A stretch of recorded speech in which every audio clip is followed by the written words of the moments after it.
they can better control that now. People who do Airbnb, they can convert to prepaid and they don't have to fret about the bill when that Airbnb person leaves. So there are immeasurable benefits to the restructuring of GCT on electricity because of the different types of innovative services that it will allow our power provider to offer to Jamaicans. And, oh yes, how could I forget? Going prepaid means you will never be surprised by a high electricity bill anymore. And that's a big benefit. It is estimated that 30% of those who use electricity in Jamaica are not paying for it. That is not good for us as a country. It puts undue stress on the grid. You know that unabated high levels of theft can lead to fires, which can result in the loss of lives, as well as damage to extremely expensive equipment such as transformers, fuses, and other important hardware. Alongside that, we will work with the vulnerable Jamaicans to ensure safe access through house wiring programs, ensuring that we help in terms of the inspection, paying for the inspection of the house so that they can get safe access to electricity. We believe that this is a significant benefit for Jamaica as a whole. And when I asked the electric company that if we were able to wave a magic wand and have this all happen tomorrow, what would our electricity bills look like? And together with all these initiatives, not just the restructuring of the GCT, but also the significant rollout of the prepaid and the reduction that that would cause in theft of electricity, anywhere from 25 to 30% was what they were saying over time. So that is a big, big savings that we should work towards. And I'm happy to be here at this point in time to help to make that happen. I turn now to the reverse income tax credit. In March 2024, when the then Minister of Finance and the Public Service, Dr. Nigel Clark, proposed the reverse income tax credit initiative, it was met with much skepticism and doubt. Persons felt that $20,000 was not large enough incentive and that persons would not be compelled by this one-off payment. But I'm here to say that is not so. By November 29th, which is Friday of this year, some 290,912 taxpayers who earn $3 million or less would have received their individual $20,000, making the reverse income tax credit a first in the history of Jamaica and a big deal. $5.8 billion would have been given back to persons. Just yesterday, I had to go to a popular pharmacy to buy something, and as soon as I walked into the door, no fewer than four women came running towards me asking me, when are they going to get their $20,000? So I said, did you register? Yes, Mom. Did you get a text message? Yes, we did. Well, I said, it's coming this week. And, I mean right, so let me also share that if you haven't yet applied, you can do so up until Monday, December 2nd. And I think that completes, Senator, my presentation for this morning. Thank you so much, ladies and gentlemen. Thank you. All right, Naomi, I think we should take questions for Minister Williams now. Sure, no problem, Minister. Good morning, everyone. If there are any. I think Minister was crystal clear, but I'm not sure if our media representatives have any questions. I'm not seeing any hands so far. I hear not yet. Not yet. Okay, that means right. you can't leave Minister Yeah. Williams. But of course, as you heard, 290,000 Jamaicans are getting their $20,000. That is meaningful That means a lot. It's a big, big deal. And there was skepticism before. But we've been able to show that it can happen and that Jamaicans really do appreciate it. And Minister, I keep hearing people asking why they can't get the 20,000. You know, everybody who's not been able to get it is asking how can they get the 20,000 too. And so I think this has been a really great initiative. And I thank you and the staff of the Ministry of Finance for doing it so seamlessly. There was not a complicated process. And a lot of individuals have said that they really did appreciate how it was done. All right, so let's move on. We're going to move on to the Honorable, I was going to say Senator, but it's not Senator anymore. It's MP. So the Honorable Matthew Samuda.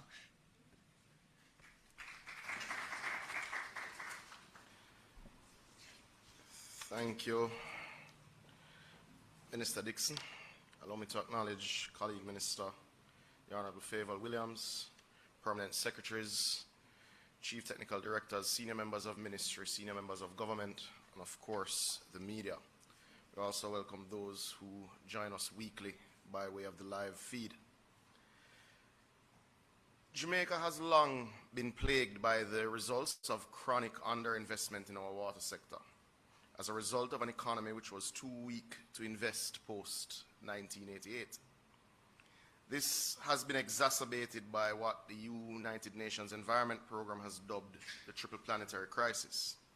This crisis contemplates the impact of climate change, biodiversity loss, and pollution that they are having on our planet.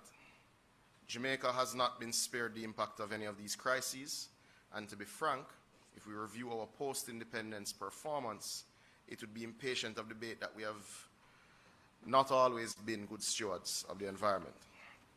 Despite this, Jamaica has long confirmed its commitment to the UN Sustainable Goal number 6, which states that we must ensure availability and sustainable management of water and sanitation for all.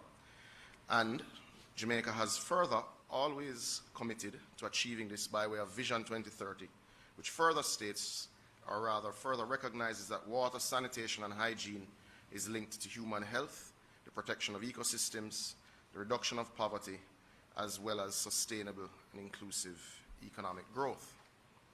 The policy approach to achieving this important ambition of universal access to potable water and sanitation for Jamaicans is well documented through our water policy of 2019. The move to safeguard our microclimate along with our sensitive ecosystems, including our primary forests, rivers, and watersheds, is well documented with a suite of policies, legislation, and buffered by regulatory actions of this government in recent years. I, however, wish to use my limited time this morning here at the post-cabinet briefing to focus on the announcement made at the Jamaica Labour Party's annual conference by the Prime Minister, the Most Honourable Andrew Michael Holness, in relation to citizens with debts to the National Water Commission. I will use this move to also further explain, or rather further articulate, how the Prime Minister intends to use this amnesty to further the ambition stated above, while also helping to alleviate the impacts of inflation on the society. To remind those present here and those listening live, along with those who will benefit from the reporting of the media covering the press conference today, I think it's important to state exactly what we have committed to. For customers who have been disconnected for debts to the National Water Commission for 2 years or more of outstanding payments, who are pensioners or who are assessed as in need based on the path beneficiary identification standards, the NWC will write off the debt totally and waive reconnection fees. This will allow persons to reconnect legally and facilitate the transfer of titles where outstanding bills are a challenge. Secondly, for persons who have been disconnected for longer than 6 months who come in and make payment arrangements, we will discount that debt by 50%, or further, based on a needs assessment and allow for up to 1 year for repayment. This is aimed at giving relief to those persons who are suffering the weight of bills from major household leaks in the past. This amnesty will last for 3 months and will commence on January 2nd. We will also go further, especially for our pensioners. For those who would have been disconnected because of high water bills due to leaks, the National Water Commission will work with HART and its tranche of trained leak detection specialists to ensure that leak detection specialists go to the homes of pensioners at no cost to them to identify the leaks. Now, we think this is particularly important so that pensioners do not find themselves back in the same position again. Now, this will benefit from the partnership of the HART NSTA and, of course, the NWC. But it's important that colleagues here understand the scale of the challenge and the scale of the intervention that is indeed being made by this government under the Prime Minister.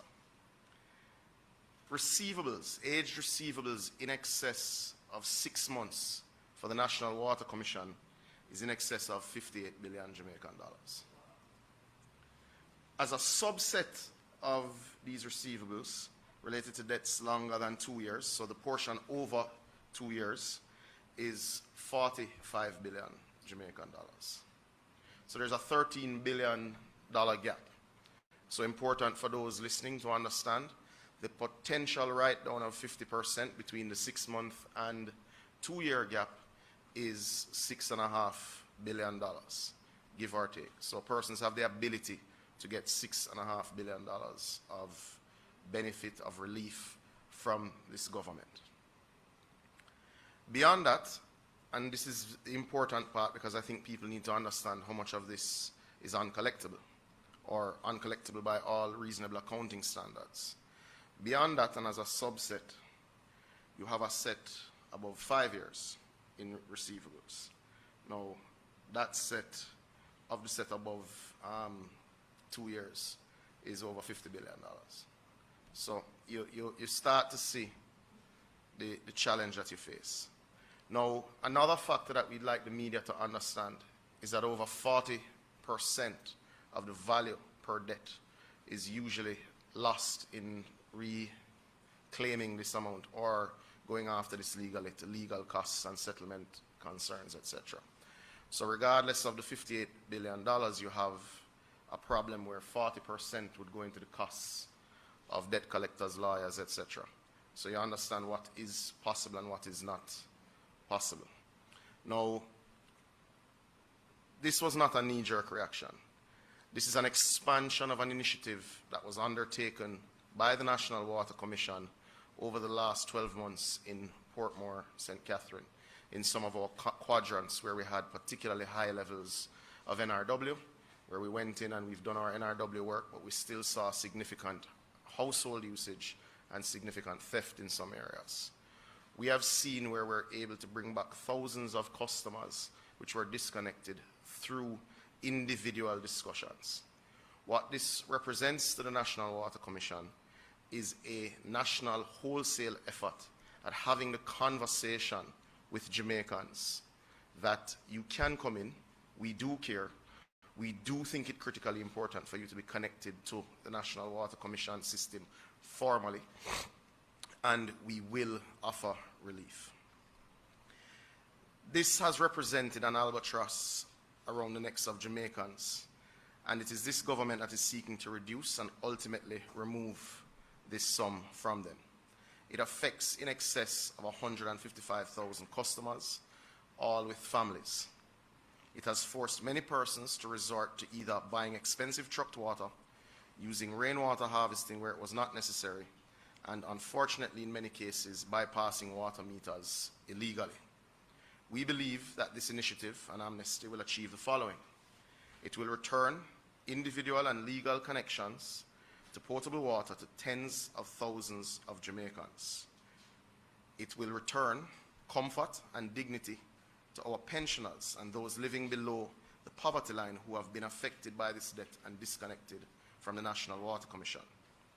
It will reduce the need for purchase of expensive trucked water to those affected, whereby reducing the cost of living to those who are affected who access water from trucking sources.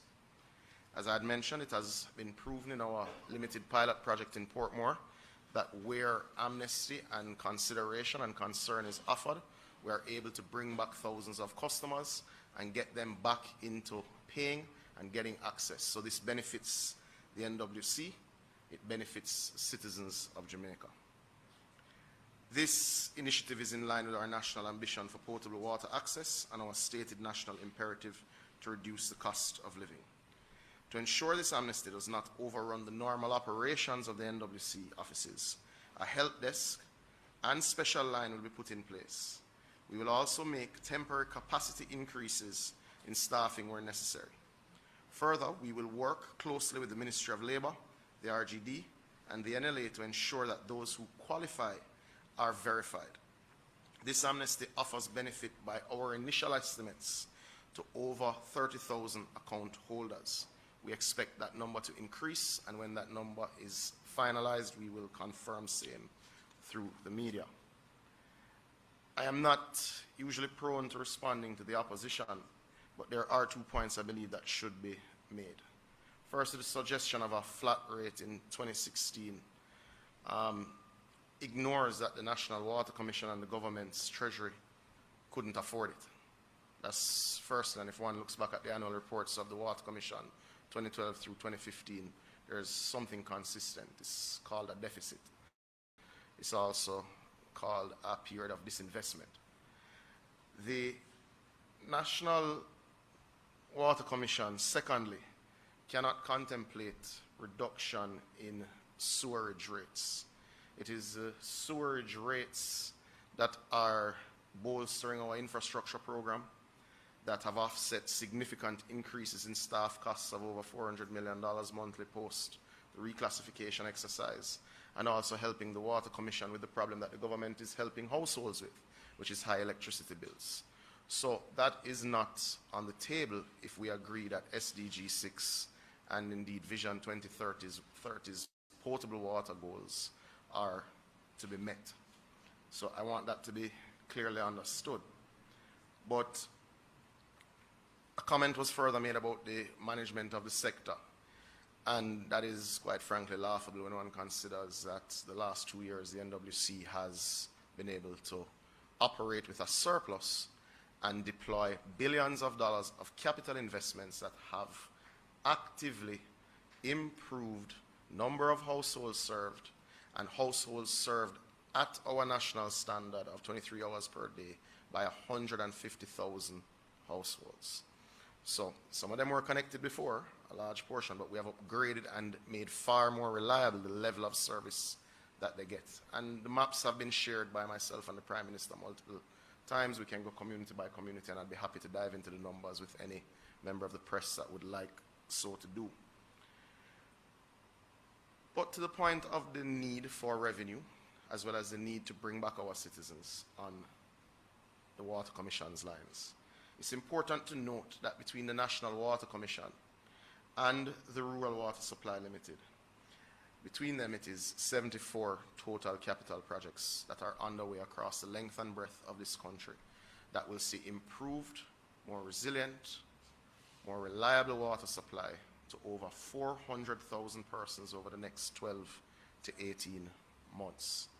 That does not include our PPPs, which we have announced, which we expect to go into overdrive in the first quarter of next year.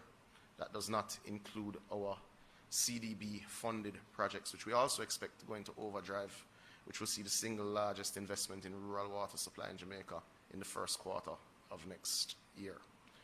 But all of that aside, all of the investment that is required to realize our national ambition for water supply has to be underpinned that while realizing this ambition, our citizens must have access to potable water where it is already possible and must have the dignity and ability to pay their bills.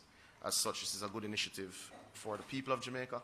It's a good initiative for the National Water Commission, and we look forward to realizing the benefits of our pensioners getting back water where they've been disconnected, of those on path getting back water where they've been disconnected, and certainly of the National Water Commission having more active customers paying their bills on a monthly basis. Thank you. Thank you, Minister Samuda. I will open it up again, Naomi, to the media. If there are any questions, I thought that was very, very clear. The government has been doing quite a lot of work, and you too, Minister Samuda, to see NWC go to a place where it has a surplus is no easy task at all. And so I commend you and the NWC team also for the work that you have been doing. Naomi? Thank you, Minister. And there really is that sense of social justice, ensuring that our people, are able to access these matters. Question then now from our regular Mahiri. Good morning, all. Good morning. Mahiri Stewart here from Nationwide News. Question to Minister Samuda, how was COP29? COP29 was led by a senior team of government officials. You'd recall that I was sworn back into the cabinet on October 30th. The costs that would have come back for me to participate in person were extreme and quite frankly scandalous, and we opted to participate digitally at the ministerial level. But we did have in excess of 10 senior government officials who participated in person, and certainly digitally I participated in 20 sessions at all hours of the night and morning because of the time difference. COP29, however, was not what the developing world needs, and unfortunately several of the commitments ring hollow. All right. And secondly, this is a question to Minister Williams. Minister. If possible. How do you respond to people out there, critics rather, that see the initiatives being put forward as vote, or let's say an attempt to buy votes in the lead up to the upcoming general election? And which initiative in particular? Specifically the one regarding GCT on electricity. Okay, I can say without fear of contradiction that this particular initiative was one on which I worked during my first round at the Ministry of Finance and the Public Service. And when I got back there and realized where it was, I had to pick it up again. And so here we are. So this has nothing to do with elections.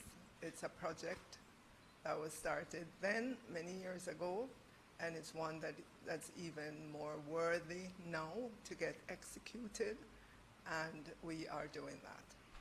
Can I just add something to that, please, Mahiri? And I've heard those comments. The cabinet has been speaking about the cost of living crisis for a long time, for several months, and Jamaicans have been speaking about it quite a bit. And the initiatives that the Prime Minister spoke to were just some of the initiatives that the cabinet has been exploring, and those are the ones that are the most advanced. So in no way is this a gimmick. This is really the administration listening to the people of Jamaica and doing it in a very responsible manner, looking at where is their fiscal space, where can we do it, how can we make sure that every Jamaican can benefit from the suite of initiatives that we have put into place. This is not a gimmick. This is about the people of Jamaica, who many of them are hurting. They don't want us to be playing games, and the administration is not playing games. We're listening to them and we're responding. Yeah, final one? Okay. A second question I was going to have was to you, Minister. Okay.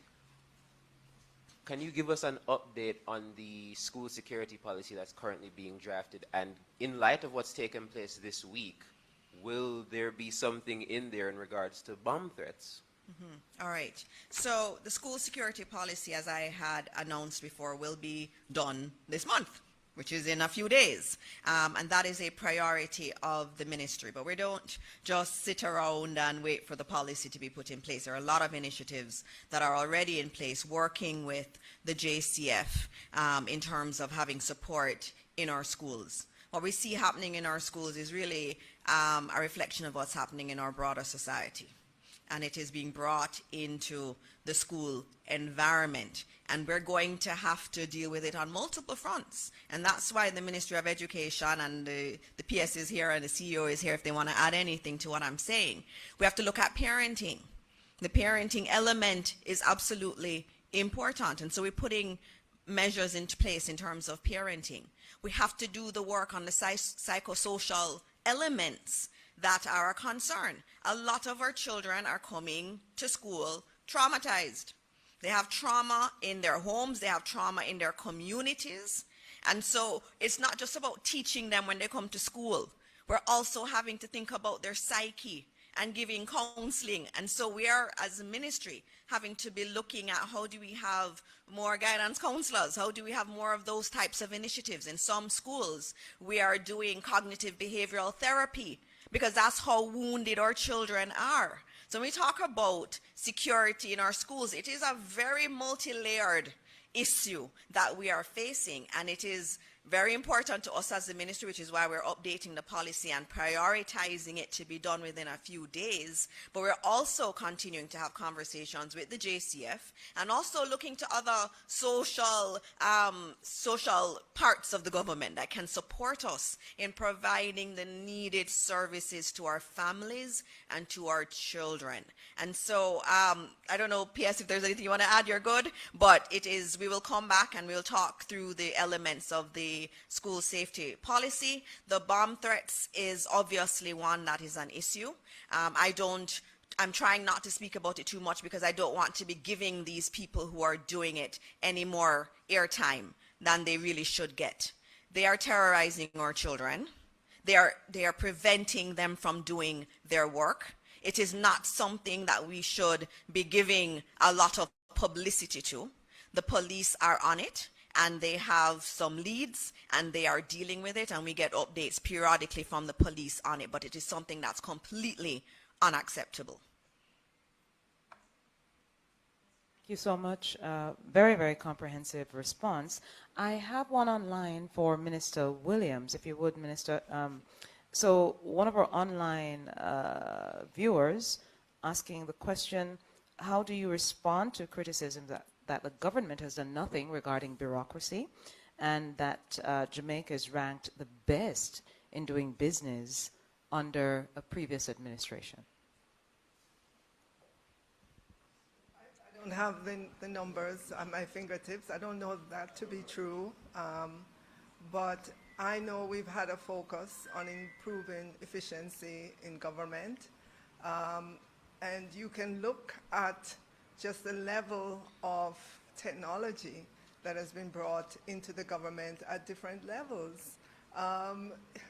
The other day, I went to a ceremony in which TAJ, the Tax Administration of Jamaica, celebrated 10 years as a semi-autonomous agency, and there was a long list of services that you could get online at TAJ, and if you recall, years back, you were not able to get those services. That's efficiency when we talk about efficiency in government. So every day, in some part of government, we're scanning files, we're putting them online, greater access. Just recently, I heard the Minister of Health and Wellness talk about the ability of patients when they go to the hospital. Their records are available online, it gets passed through to the next stage and the next stage, and he even said the days of lost records are over. You know, you don't have to wait because somebody has to go into a room somewhere to try to find your file. So that's just an example of the efforts at work in government to increase efficiency and productivity. Thank you, Minister. I would have just added something to that. I mean, when I went back to the Doing Business report, and I know that I used to work on that some years ago when I was in the government, Jamaica ranked below many other Caribbean countries for a long time. I think our highest ranking was in 2017. And so I think some of the rhetoric that's out there in relation to Jamaica's ranking is not correct. And all you need to do is to go to the doing business reports of the past, and you will see Jamaica's ranking. And for any member of the media who needs it, I can send you the rankings so you can see and you can put it in context. The reality is that we have done quite a bit of work in terms of doing business. There's a National Competitiveness Council. That's their goal, is to look at how we can reduce bureaucracy. And as the Prime Minister has said, we just have to accelerate all of that. And the Minister has given some great examples of what is being done. But I do hope that we can just stick to the facts. And the Doing Business report numbers are clearly there online, and we can see where Jamaica ranked every single year. Thank you, Minister. All right, I'm going to be moving on because we do have an important presentation from Heart NSTA Trust, who is going to be a central, Dr. Ingleton, to everything we are doing in relation to our growth program. And I have to acknowledge some individuals who are here to support Heart. Kamisha Turner is here, who is the Executive Director for the Jamaica Manufacturers and Exporters Association. And I know I saw Dania Ashpole here, the National Manufacturing Coordinator, and some other members from JAMPRO are here. And so I'm going to turn over to Dr. Ingleton, who is going to announce a new initiative that the Prime Minister hinted at last week. Thank you so much, Minister. Good morning.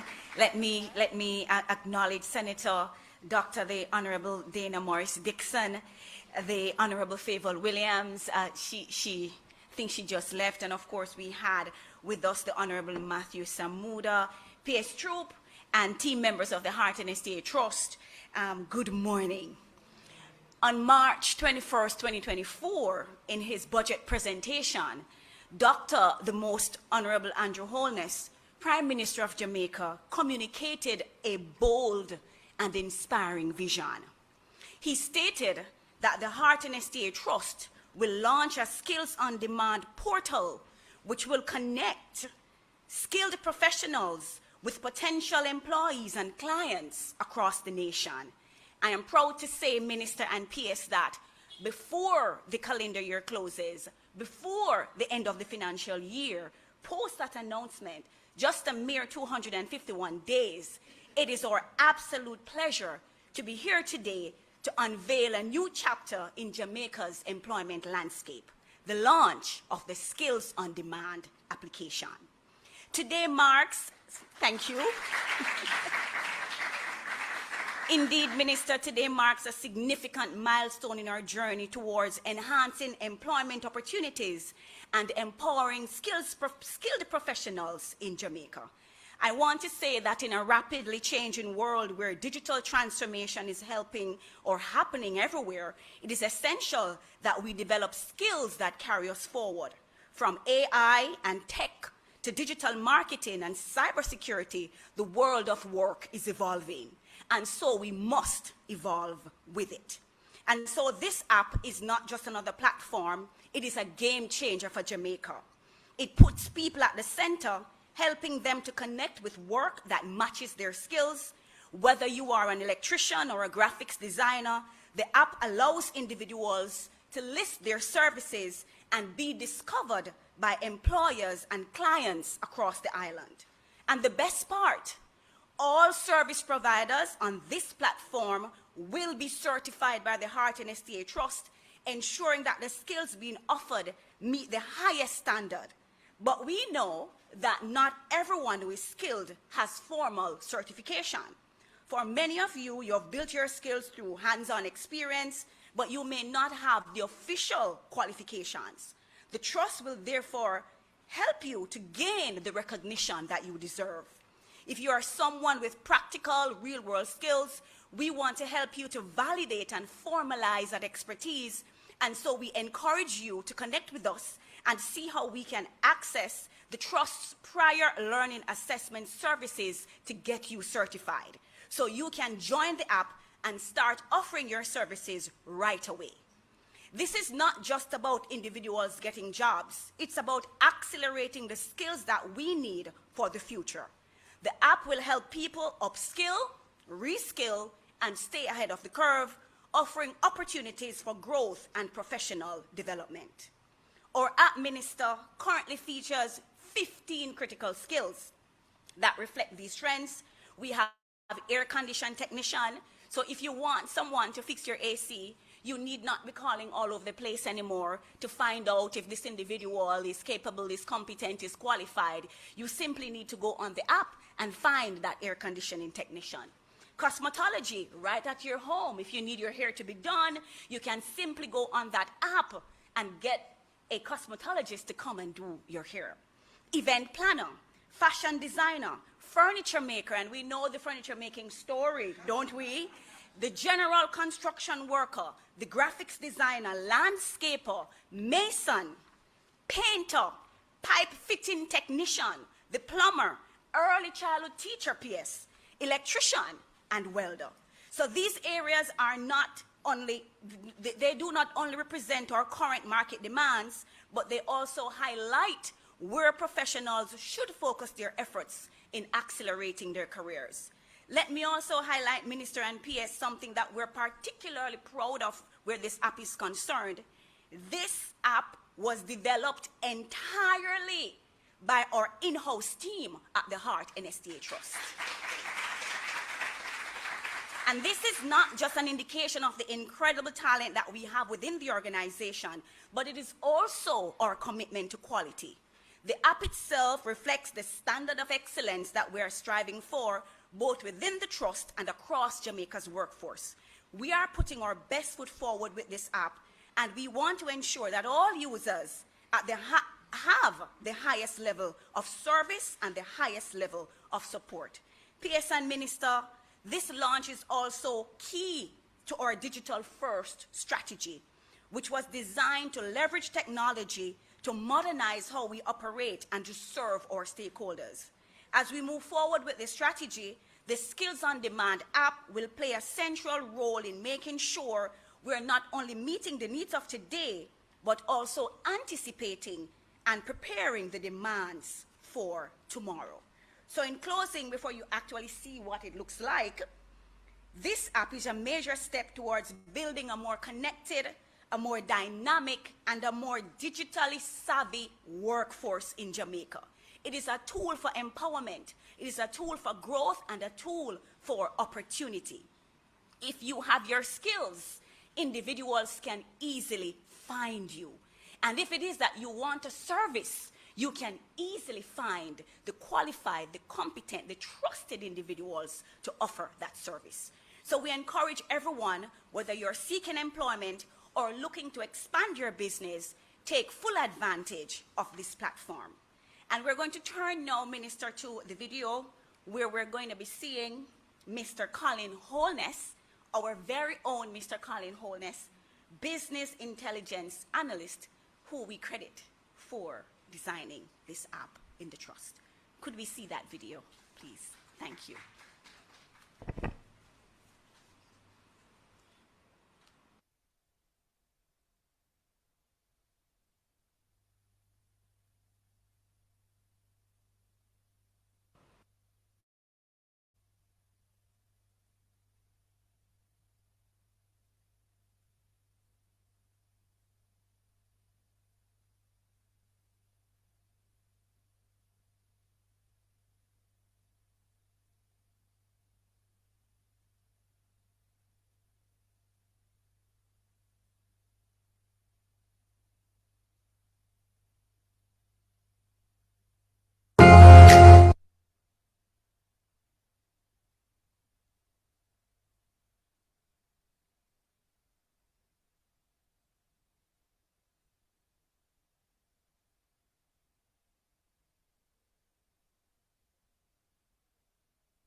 You the video, but we will get it to you as quickly as we can. But we do have Minister Samuda just wanted to add something to his presentation. So we'll take that and then we'll get back to the video.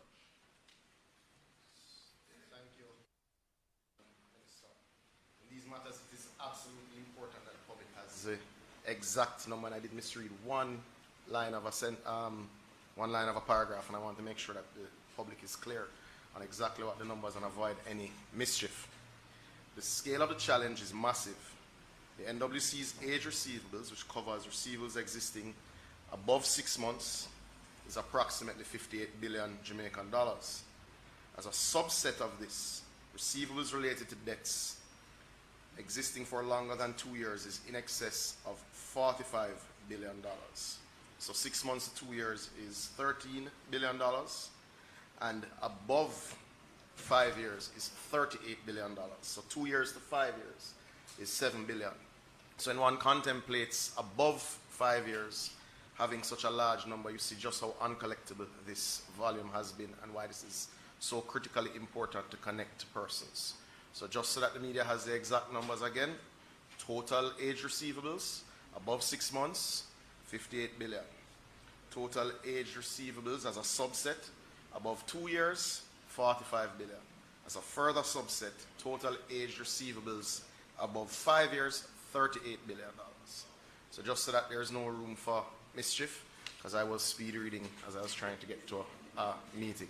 But thank you very much. But that does show the scale of the challenge and why it is so critically important both for the balance sheet of NWC, but for the balance sheet of households that are existing without potable water. Thank you so much.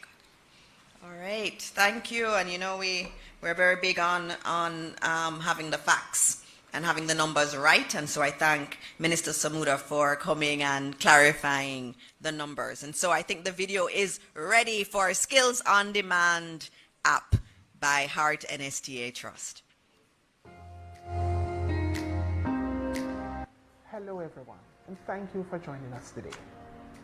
We are so excited to introduce to you our new mobile app called Skills on Demand, which will seek to provide short to medium-term employment for our skilled and certified professionals while providing quality service to their customers. My name is Colin Holness, a business intelligence analyst with the Heart NSTA Trust and the main developer of this app. Today, we'll be taking a look at this application and its features. We are so passionate about this app and what it has to offer to our nation. And we've spent the past 3 years developing and perfecting this app that we believe is truly makes a difference in the way people connect with our certified and trained professionals. For example, our plumbers, electricians, masons, and so on. Now, the Skills on Demand app was designed to assist our skilled professionals, which is a list of persons who are certified by us at the highest level.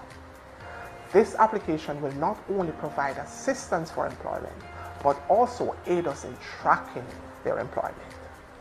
This is truly a revolutionary app designed to bridge the gap and connect these skilled professionals with their expecting customers. Skills on Demand is divided into two main sections, one for the customer, one for the provider. When logging into the application for the very first time, you will receive a tutorial that will tell you how to interact with the different sections of the application. Now, let us look at the customer section of the app.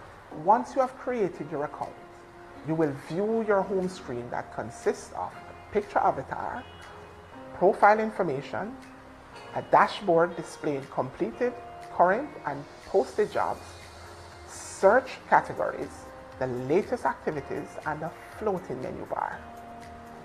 Now, customers will be able to engage or search for providers in one of three ways: by skill, by name, or by parish.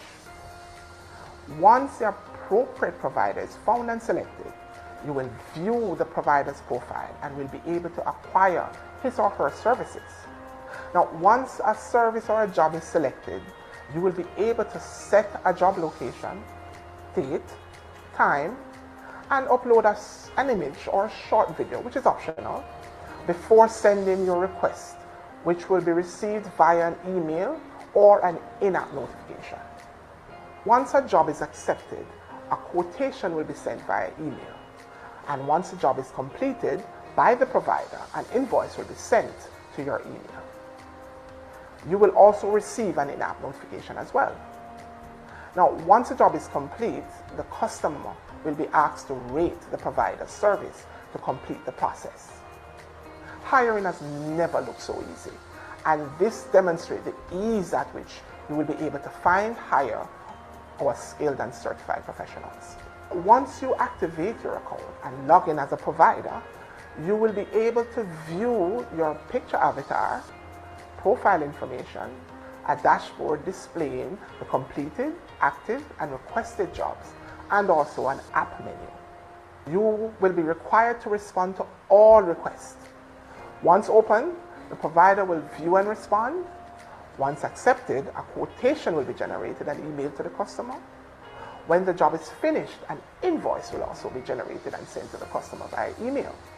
When the job is rated, it will automatically move to the completed section of the app. Now, the functionality for both sections are similar with slight variations. Both customer and provider will be able to, in real time, track all their jobs and requests and will be required to always be in contact until the job is complete. Our team has worked hard to create an app that not only looks great, but is also incredibly easy to use. The design is clean, modern, and intuitive, based on extensive user feedback to ensure the best experience possible. Now, we invite you to try our Skills on Demand app today. You can download it from the Google Play or the Apple Play Store from your devices. Experience the difference it makes in your daily lives and see how it can help you stay organized, reduce stress, and help you achieve your goals. All right. Thank you. Thank you to Heart NSTA Trust for working on that. The Prime Minister did announce it this year, and it is here in November, ready to go, and for all of us to use it. And I think the MD also mentioned something that is very important. And I ask everyone who is listening to get the word out. There are many Jamaicans who have a skill. They're good tradespeople, tradesmen and women, but they don't have the piece of paper. Last week, I was in Clarendon at an event, and there was a room at a school, their auditorium, and it was full of people taking exams. They were all older people, and they were there doing exams on plumbing. There was an electrician there that was doing his exam, and there were individuals there in customer service doing their exam. All of them had worked in their field, but they didn't have a piece of paper. And they had gone there that day to do their assessment. They did the written one, and then they were doing a practical after. And within a week, Heart would certify them, whether they're at level 1, level 2, level 3, they would get their certificate. So for those of you who know someone who has a skill but don't have the paper, know that Heart can help you to get the piece of paper. They will come and they will certify you, look at how good you are on the job, and give you the certificate. It is a beautiful program, and this app is really good. I'd have to congratulate the team on it. And I don't know if there are any questions on the app or any other questions. I know there is a jingle that we'll put at the end, but Mahiri will take your questions, and then we'll close out with the jingle.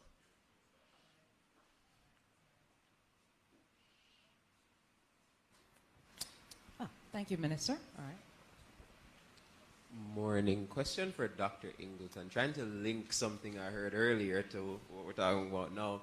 Minister Samuda mentioned earlier that the persons that are going to be doing the leak detections are specialists from Heart. Could you expound on what these people were doing at Heart to become specialists and how they became in the role that they are in now? If that makes sense. Going to be. Come on, Dr. Ingleton.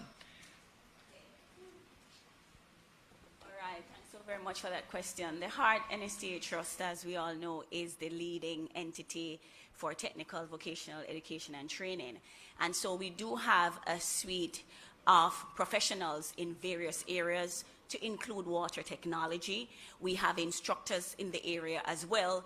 And so we are able to help the NWC or any area of government in any specific area that they may need or support. And so with the minister's announcement this morning, there's absolutely no challenge at the trust in identifying these individuals, explaining to them exactly what it is that we want them to do, and move towards the solution. So we do have a suite of certified professionals across the organization, both in our instructor core and in our trainee core, as well as in our partnership core, to solve these problems. Thank you. Thank you. And are there any other questions? Wonderful. It's been a good morning. And Dr. Ingleton, I don't know if you want to lead us into the jingle and tell us about your Skills on Demand app. But as she closes out, I just want to again reiterate that what you heard this week and what we've been discussing this week is really about initiatives to curtail the cost of living crisis in Jamaica. We understand that a lot of Jamaicans are hurting, a lot of Jamaicans need support, and that is what we have done. And so it really pains me when I see things that say that, you know, these initiatives will not benefit people. It will benefit Jamaicans. It will benefit many of our poor Jamaicans. It will benefit many of our middle-income Jamaicans, our teachers, our policemen, our nurses. It's going to benefit all Jamaicans. There's something there for everyone. And as I said, the government is continuing to work to find other initiatives that can cushion this cost of living crisis that we see, not just in Jamaica, but really all over the world. And so as we close out, Dr. Ingleton, the jingle.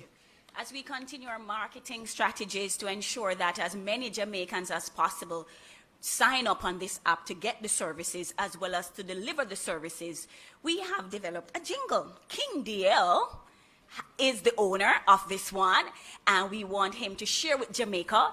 And you'll hear it on the radio, you'll hear it on the television, and when you're in your household and a neighbor asks you, okay, where can I get a plumber? You'll just give them a piece of the jingle, help them to sign up on the app, and there their plumber will be to deliver the very best services. Over to you, King Deal. Thank you, Dr. Ingleton. Good morning, everyone. All right, so I know that you guys don't have singing in here too often, so I could never come and do this by myself. So we're all going to sing together. You have 3 words. Skills on demand. So I will sing, I need some skilled workers who have some time. You have skills on demand. So what is the name of the app, everybody? Skills on demand. All right. So so 2 different ways of singing it though. The first one is skills on demand. Me. Then the next one is skills on demand. All right. Yeah, you have it. Don't worry. You have it. So let's do a test run of it now. You can run the track.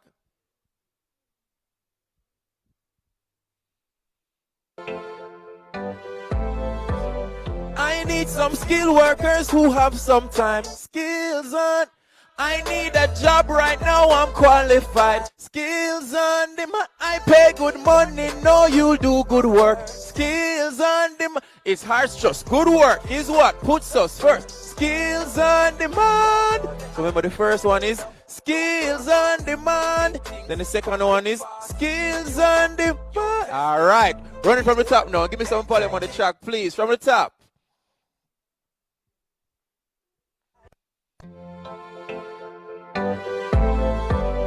I need some skilled workers who have some time. I need a job right now, I'm qualified. Skills on. I pay good money, no, you'll do good work. Skills on. It's hard, just good work is what puts us first. Skill, turn up the truck, download the app, hold up, don't. Let me hear the track. New app, yo, test this. Need work? Then check this. Now you know there is a place you can get work once you're qualified. Now you know there is a place, employer marketplace. I need some skilled workers who have some time. Skills on them. I need a job right now, I'm qualified. Skills on them. I pay good money, no, you'll do good work. It's hard, just good work is what puts us first. Skills on. Download the app, turn up the music a little bit so we can hear the rhythm. Download the app, hey, one more time, everybody, what we say now? Download it. Gonna get it. All right, one last time. You have to go. All right, no problem. So can I do it one last time, or? All right, you can go talk. One last time. This time, don't turn on the music any at all. Let's hear the music so they can hear the rhythm. One last time from the top, and that's it. So keep it up, so. I need some skilled workers who have some time. Skills. Don't turn it down. Need a job right now. I'm qualified.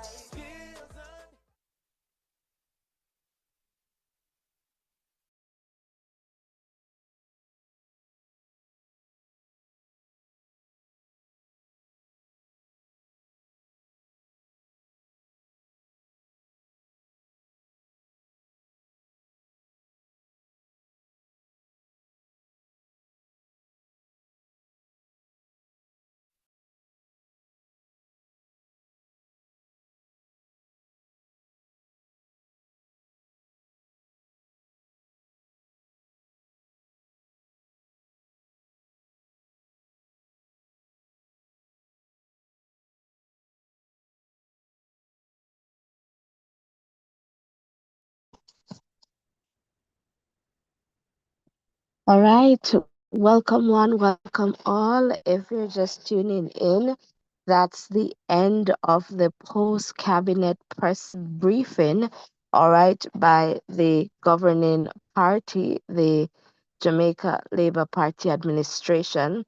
And so, in this context of what happened, I would say there were pretty much some responses to, before we get to the responses, there was pretty much highlighting, some of the things that were shared at the JLP's conference on Sunday, and also, there was some response to what the PNP shared in the context of their presentation yesterday regarding fact versus fiction.